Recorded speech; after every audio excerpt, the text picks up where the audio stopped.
अभिषेक बाबू से पूछना चाहता हूँ, टीएमसी सरकार से पूछना चाहता हूँ, आज आपका सरकार बनाया हुआ 12.5 साल हो गया।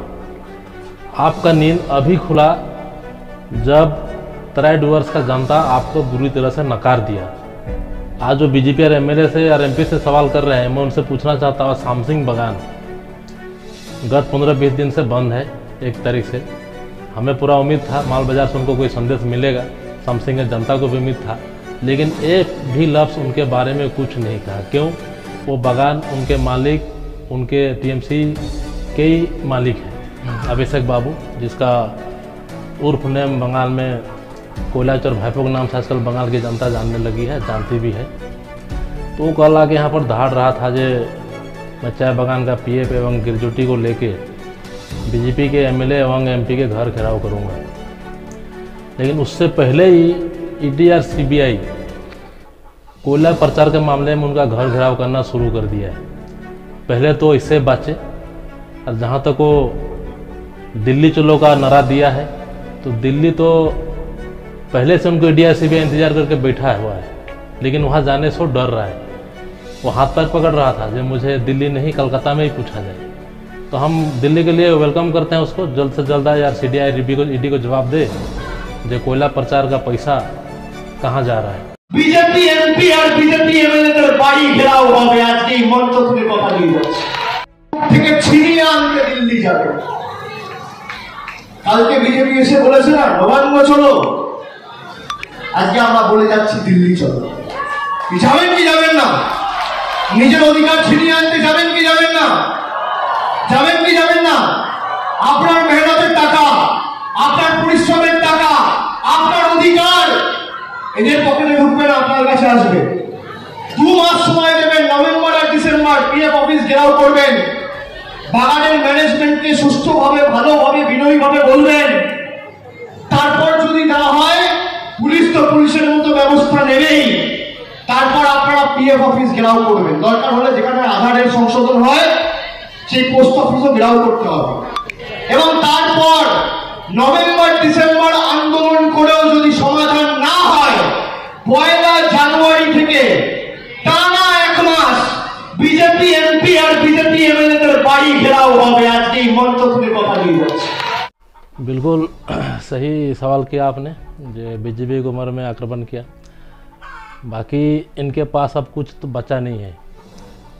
आज चाय बगानों के लिए जो भी उस मन से माल बाजार से अभिषेक बाबू, जिसका उर्फ नेम बंगाल में कोयला चोर भाईपो के नाम से आजकल बंगाल की जनता जानने लगी है, जानती भी है।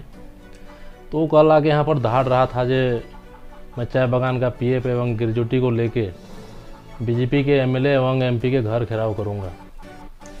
लेकिन उससे पहले ही ईडी और सीबीआई कोयला प्रचार के मामले में उनका घर घेराव करना शुरू कर दिया है। पहले तो इससे बचे, और जहाँ तक वो दिल्ली चलो का नारा दिया है, तो दिल्ली तो पहले से उनको ईडी और सीबीआई इंतजार करके बैठा हुआ है, लेकिन वहाँ जाने से डर रहा है। वो हाथ पैर पकड़ रहा था जो मुझे दिल्ली नहीं कलकत्ता में ही पूछा जाए।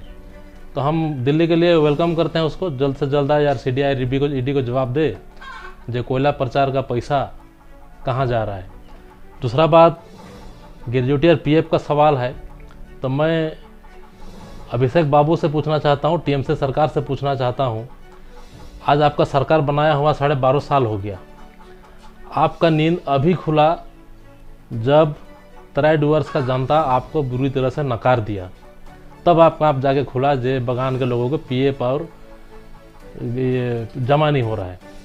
अभी तक तो सोया हुआ था इनके जितने भी ट्रेड के नेता, एवं साथ में इंक्लूडिंग हमारे एक मंत्री जी हुए हैं रंगामाटी बगान से, उनके मंत्री हुआ बहुत दिन हो गया, अभी सोया हुआ था। बगान का ही जन्मे पले बड़े हैं, दुख होता है बोलने के लिए।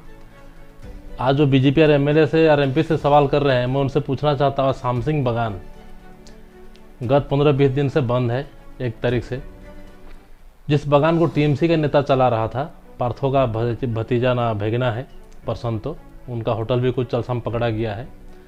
अब उनके पकड़े जाने से वहाँ के मजदूरों का पेट में एक लात मारने का जैसा हो गया, और ये लात टीएमसी सरकार मार रही है। हमें पूरा उम्मीद था माल बाजार से उनको कोई संदेश मिलेगा, शामसिंह की जनता को भी उम्मीद था, लेकिन एक भी लफ्ज़ उनके बारे में कुछ नहीं कहा। क्यों? वो बागान उनके मालिक, उनके टीएमसी के ही मालिक हैं।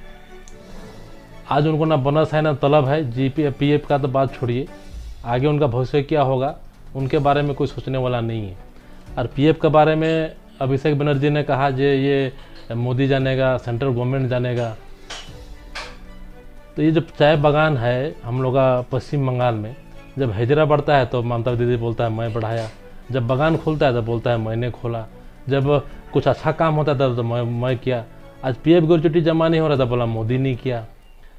अरे पुलिस आपका है, शासन आपका है, आपको 213 सीट दे के जनता ने फुल मैंडेट के साथ में आपको कलकत्ता में बैठाया है गद्दी में, तो आपका पुलिस क्या कर रहा है? उन मालिक और उन मैनेजरों को अरेस्ट करके जेल में क्यों नहीं डाल रहा है?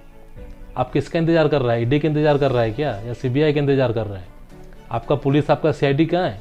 यदि आपको पता है जो पीएफ पैसा जमा नहीं हो रहा है तो उन मालिकों के खिलाफ में हमारे जो मंत्री हैं यहाँ पर, माननीय बुलू चीक बड़ाई, वो क्या देख रहे हैं यहाँ पर?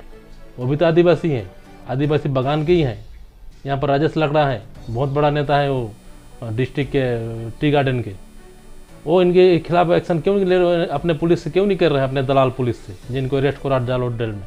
हम तो बहुत बार पीएफ ऑफिस की तरफ से हमने कंप्लेंट किया, उनके द्वारा हमने ये भी किया, लेकिन पुलिस उनको पकड़ता ही नहीं है। क्या कारण है? या तो ये सब मिले हुए हैं उनसे। आज जितने बंद बागान खुला है इनमें कोई भी बागान बिक्री नहीं हुआ है, सबको इन्होंने गिरवी के हिसाब से एक मालिक खड़ा करके दे दिया है ताकि उनका सूखा पैसा लूटा जाए। उनका ना तो ग्रेच्युटी है ना तो पीएफ है। उन बागानों में अभिषेक बनर्जी उन बागानों को पीएफ जमा क्यों नहीं करवा रहा है? अभी ऐसे 8-10 बागान खुला, यहाँ नेगसरी हो गया, किलकोट हो गया, रेड बैंक हो गया, बंदा पानी हो गया, बीरपड़ा बागान हो गया, बकराकोट हो गया, ये सारे बागान, क्या ये बागान लिस्ट ट्रांसफ़र हो गया? क्या इन बागानों में पीएफ और ग्रेच्युटी जमा हो रहा है? उनको टीएमसी का एक नेता को, एक कॉन्ट्रैक्टर को जिम्मा दे दिया गया है, जहाँ बागान को चलाइए और प्रॉफिट यहाँ का परसेंटेज कलकत्ता पहुँचाइए। कल तक ये बागान का ग्रीन पत्ती बिक्री हो रहा था, उनमें सभी का, इनका सब नेताओं का परसेंटेज था। उस टाइम अभिषेक बाबू कहाँ थे? आज जब देख रहा है कि इनका कोई रास्ता नहीं है, सब इनका नेता फंस रहा है, इनके चरपाई के नीचे से, उनके बाथरूम से करोड़ों रुपया का जब एकदम चेकिंग हो गए, सीबीआई ने पकड़ रहा है, अब उनके पास बोलने के लिए कुछ नहीं है। खुद ही कोयला घोटाला में, बालू घोटाला में, पत्थर घोटाला में संलिप्त था अभिषेक बनर्जी, तब आके यहाँ पे के माइंडेड गेम खेल रहा है, जिन्हें इनका पीएफ और ग्रेच्युटी को बीजेपी वाले ने रोक दिया। यदि आप में दम है तो लैंड का पावर आप बीजेपी को देके दिखाइए। सेंटर तो आपको 3-4 बार लेटर लिखा है, जो आप उस चीज़ का आप जवाब नहीं दे रहा है। जमीन अधिग्रहण के लिए भी बताया है, आप दीजिए, आप में दम है तो हम लोग चला कर दिखाते हैं। एक चीज़ अच्छा हुआ, ये तो हाथ खड़ा कर दिया अभिषेक ने, जे हम बागान को नहीं चला सकते, हम ये नहीं कर सकते, ये मोदी जी चला सकता है। ये तो सरेंडर कर दिया कल माल बाजार में। वो सरेंडर ही किया, जो हम सब चलने वाला नहीं, हम पीएफ जमा नहीं करा सकते, हम मालिक को नहीं पकड़ सकते, मैनेजर को नहीं बोल सकते क्योंकि हम मिले हुए हैं। अब मोदी जी पकड़ सकता है, मोदी जी का ईडी पकड़ सकता है। एक्चुअली वो ये बोल रहे थे जिनको आके मोदी जी पकड़े। देखो, पश्चिम बंगाल चाहे नॉर्थ बंगाल चाहे भारत का कोई भी अंश, कोई किसी का जागीर नहीं है, और अभिषेक बनर्जी के भी जागीर नहीं है। यह भारतवर्ष सभी का है, और जनता को प्रजातंत्र के हिसाब से संवैधानिक अधिकार है जो अपनी हक जनता मांगे। जनता को आज लग रहा है जो बंगाल में आज नॉर्थ बंगाल विकास से बिल्कुल वंचित है। सब जगह में विकास में हाँ माने भेदभाव हो रहा है, चाहे बागान हो, चाहे बस्ती हो, चाहे बाजार हो। इसलिए ये जनता की मांग है, ये बीजेपी की मांग नहीं है। और आज ना कल यदि यही चलता रहा तो ये होना लाजमी है, क्योंकि आजकल बीजेपी गवर्नमेंट आने के बाद में पूरा भारतवर्ष विकास से परिचय हुआ है, और हर कोने कोने में आज लोग विकास चाहता है।